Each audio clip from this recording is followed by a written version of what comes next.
Let's take a look at the Real Estate Act of Alberta. So, as we scroll down here, you see how long this thing is, and we're going to decide and take a look at who is it that they really govern. Do they govern individuals who are simply buying and selling real estate? Now, keep in mind who they really govern is just mortgage brokers, realtors, and appraisers.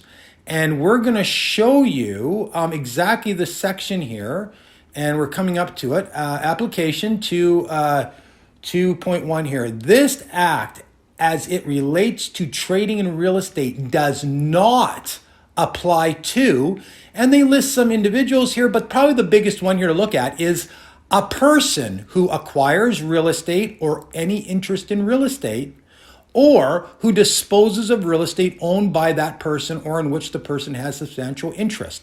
So you see, this is what happens right here is when a person goes and buys real estate with an offer to purchase, a Canadian offer to purchase, that would mean that the Real Estate Council of Alberta does not govern them.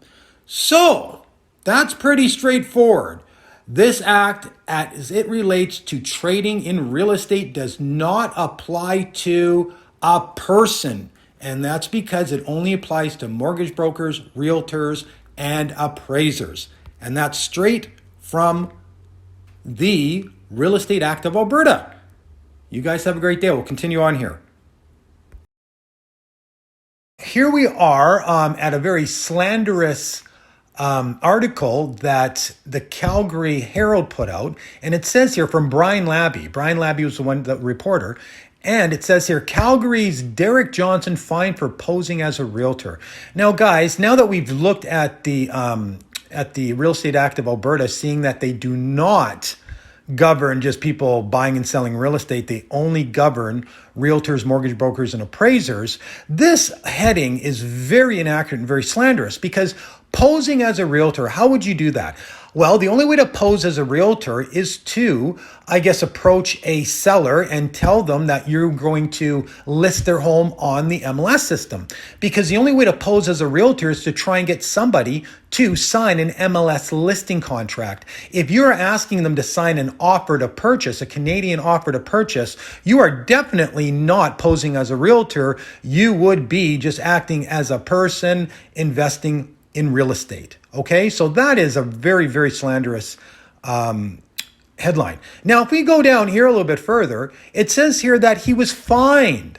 Now, how can somebody send out administrative fines? How can an organization send out administrative fines to people who are not part of their organization? So again, this is so slanderous. They're making believe this man went out and pretended to be a realtor where all he was doing was buying and selling real estate with a Canadian offer to purchase. Now, of course, they were getting a whole lot of the market, so of course they started slandering him. So as I said before, these administrative fines they're talking about, they are absolutely bogus. If Derek signed a contract stating that he was going to be part of their organization as a realtor or as a mortgage broker or as an appraiser, then yes, definitely he could be fined because that would be breach of contract, because when he signed up for those organizations, he would have agreed that if he breaks any of these administrative rules that he would be fined, but he never did that. And I know that Derek asked the Real Estate Council of Alberta for the contracts that he apparently signed, and they could not produce any kind of contract stating that he signed and consented for them to govern him in exchange for benefits. As we said, we did bring our complaints to the government of Alberta. We definitely didn't bring our complaints to the Court of Queen's Bench of Alberta any longer. They're the ones who were part of wrongfully imprisoning us for myself and Derek Johnson. So, as I said, we went through Alberta government and we made some complaints with many other people who were complaining about the Real Estate Council of Alberta. So what did they do here? Alberta government website puts up ending real estate regulatory dysfunction. Okay, and if we take a look at the overview, a third-party review completed in late spring of 2019 found significant concerns with the performance of the Real Estate Council of Alberta, RECA, and identified the need for urgent governance reform. It was the first formal review of the RECA conducted under the authority of the Real Estate Act. So, urgent government reform, because they found a whole lot of things that they were doing wrong over and above what they did to us. But it just continues on here. But to maybe take a look at another perspective here, it is the Toronto Star, very reputable paper, and it says Alberta plans to fire entire Real Estate Council board, orders total overhaul for provincial real estate governing body. So here's Mr. Nate Glubush. He is a Service Alberta minister. So Edmonton, Alberta's real estate regulatory body, will receive a complete overhaul as the government has announced it intends to fire the entire Real Estate Council of Alberta of allegations of misconduct dating back to 2016. So here's Nate Glubush. He is a Service Alberta minister, and he is agreeing that the members of the Real Estate Council of Alberta, which oversees the issuing of real estate licenses and consumer complaints through amendments to the Provincial Real Estate Act, Glubush proposed these amendments and the House will be done. It says here that, Nate Glubush says, we have a huge task ahead to solve this mess. He also follows up saying that by every measure, the Real Estate Council of Alberta has received a failing grade. Okay, guys, so these are the people we're dealing with that basically we're saying that they govern us and they can put sanctions on us. And the truth of the matter is they only govern realtors, mortgage brokers, and appraisers. And the reason RECA did it is, of course, if we went and took over the real estate market, they would have realtors would be obsolete. And of course, RECA would have nobody to govern. So that would make them obsolete. The Real Estate Council of Alberta has no credibility when it comes to any of this.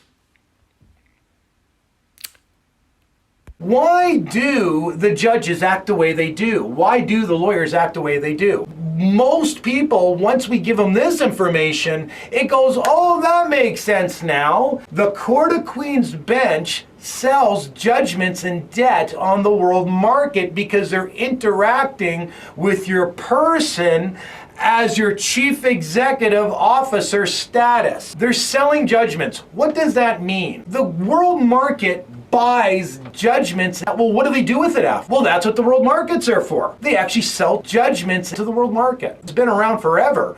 We're just becoming conscious and aware of it as the private sector. The Court of Queen's Bench is listed on the world market. If they're listed on the world market, they have a conflict of interest. Okay, guys, so let's verify the Court of Queen's Bench is a trading entity on the world market. So we just punched in Court of Queen's Bench, Bloomberg into Google, and it comes up with Court of Queen's Bench, Alberta stock price quote. Okay, so if we click on that, you're going to see it comes to Bloomberg, and Bloomberg is a huge player in the world stock market. And on their website, it's very clear, Court of Queen's Bench, and it even says about trading. Okay, so there you go. That absolutely is proof that the Court of Queen's Bench, Calgary, and all the other Canadian courts are trading entities on the world market, and that should make you wonder about the whole thing. If they are selling judgments and making a profit off of it, that is something to be looked at. So there you go. Okay, guys, so here we are. Says unlicensed real estate brokers facing new charges in BC.